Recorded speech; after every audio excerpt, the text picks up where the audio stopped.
Hey guys, Rocco Sourdough Chef. Welcome to my kitchen. I'm making some beautiful sourdough bases at home in a pan, and then I'm going to feed them to my family. So this is what you can do as well. You can buy the dough from us, and we hope to have a lot more of that dough soon once the Grange Road production site is up and running. Let's have a look at what we've got. So our beautifully made dough. And Paula's on the camera today, and she is intolerant to a whole bunch of stuff. See how soft and easy to work with this dough is?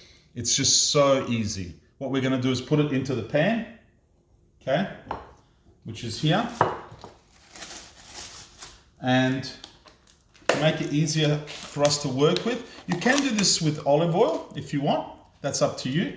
What I normally do is take just a piece of napkin serviette, put a little bit of olive oil, right? And then I'll just hold that and I just grease the pan just ever so gently. We're not trying to make fried pizza, just to make sure it helps. It is a non-stick pan, but it just gives us that little bit extra. As you can see, this dough is super relaxed. The gluten is broken down, the starches are broken down.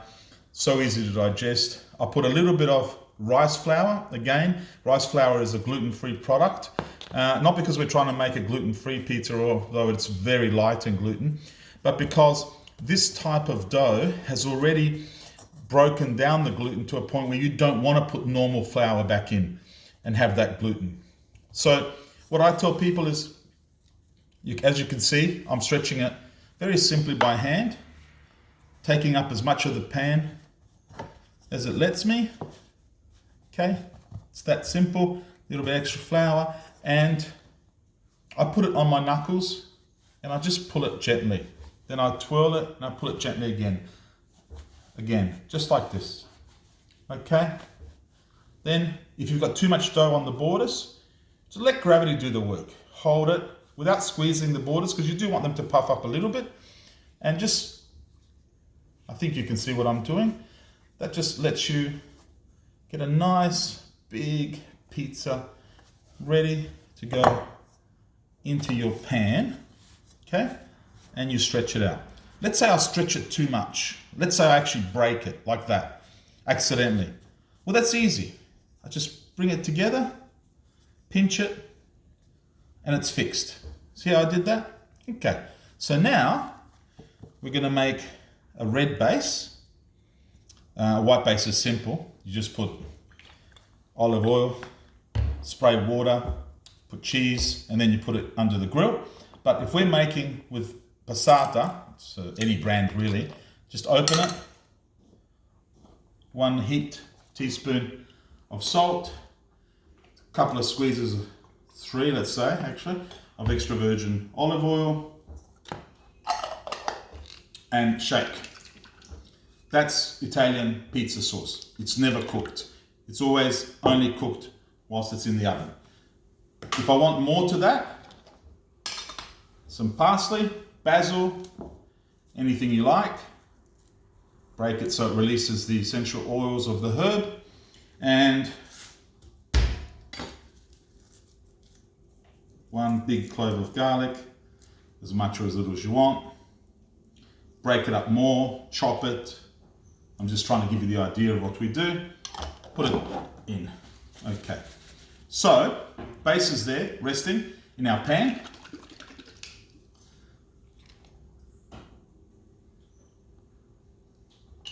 What do you think, Mama? That's enough tomato sauce? Mm-hmm. Okay. Spread that nicely.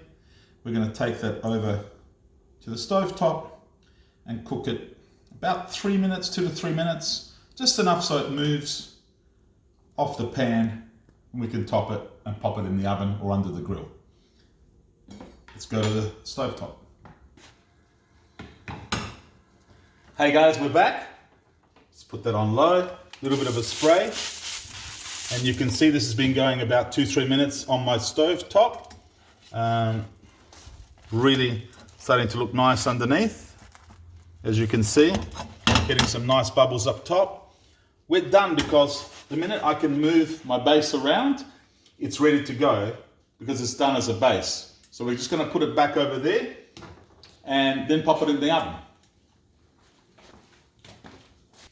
So we've taken that out of the pan and we put it on our little rack. That's just to let any vapor disappear, and we're getting ready to put it in our little oven. Of course, you can do this in your home oven, under the griller, whatever's easier. This is just easier for demonstration purposes. It's looking like that underneath, and so that's not ready, but it's getting there. And all we need is for it to be anywhere between that and a little bit less, just so we can slide it easily off the pan. Here it is, and this is where you would put more cheese, different sauce, olives, whatever you want, salami.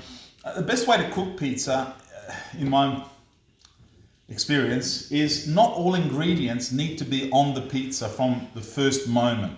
Some ingredients you want to put them a little bit halfway, a little bit at the end, and some from the start. You can determine that a little bit, but some things just make sense. Sausage has to go from the start because it has to be cooked through. Mozzarella doesn't have to go from the start because you want to keep it white. Unlike some of the people that I watch on American TV shows, they want brown mozzarella. That's kind of crazy to us and makes no sense. Salami or soppressa, the good stuff, put it on halfway through, at the end, at the beginning, depending on how you like it. Some people like the salami crispy, some like it just barely warmed through.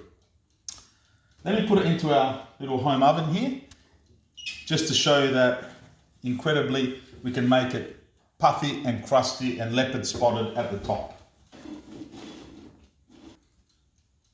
Hey guys, and while we're waiting, let's have a little look in here. Yeah, that looks like it's coming along, puffing up at the edges. But while we're waiting, we'll make another one. This one's going to be a double. So I've got some flour in there, again rice flour. Some people like thicker pizza, easy. Put 2 dough balls together. All right, stretch them out. My pan was a little bit hot, so it's kind of stuck a little bit. But you'll see we're going to get great results, and you're going to get a nice thick. Some people really want that pan pizza effect. That's easy. 2 dough balls, squish them together. I'm just going to finish this off, put it on the stove top, and you will see how good this will be. See you in a minute. And we're back. We've got this super amazing pizza rossa. Asbestos hands after many years in the business. Wow, look at that, beautiful. Imagine it's got all the toppings in the world, but that wasn't what we were trying to do today. So this is going to be, yeah. We ran out of scissors today because we had pizza last night and they're still in the dishwasher. Ah, it's okay. We can use a knife. So, I think that this, you can hear this crunch. Really nicely cooked, but that's delicious. I should stop myself. You forget how just simple, plain, tomato sauce, olive oil, garlic, how good it tastes. Be there?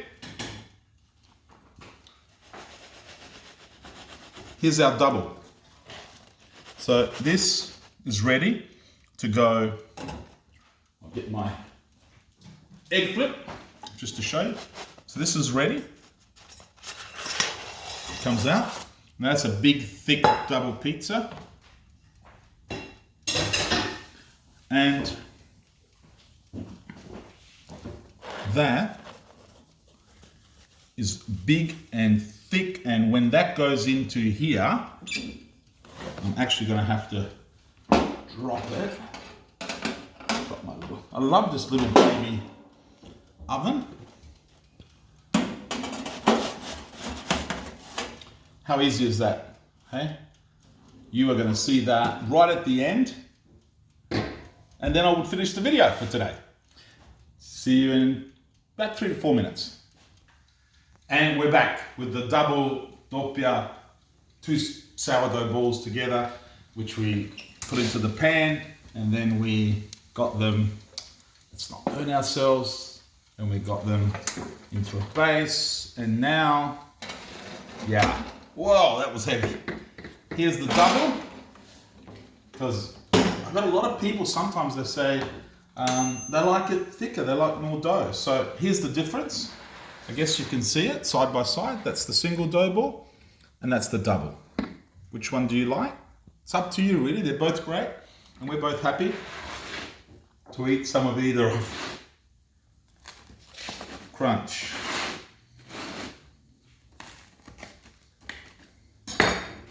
We'll see you soon. I better get ready and go to work. Ciao.